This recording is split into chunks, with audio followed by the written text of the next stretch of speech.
In this video, I am going to show you how to see search volume in Google Trends by region. To gain deeper insights into regional search volumes and explore metro areas in Google Trends, follow this guided approach. By the way, metros are geographical areas that generally correspond to metropolitan areas.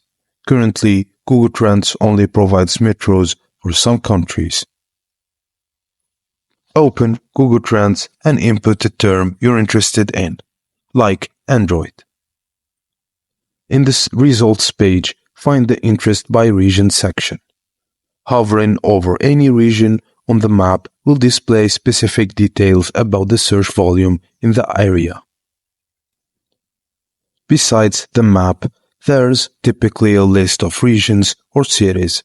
This list ranks areas based on the popularity of your search term, offering a clear view of where interest is at the highest. To view metros, in the Interest by Region section, start by clicking on a country like the United States on the map. After selecting the country, click on a state within the map to drill down further. Next, click on a metro area within the state map. Metro areas generally correspond to metropolitan regions and provide more localized search interest data.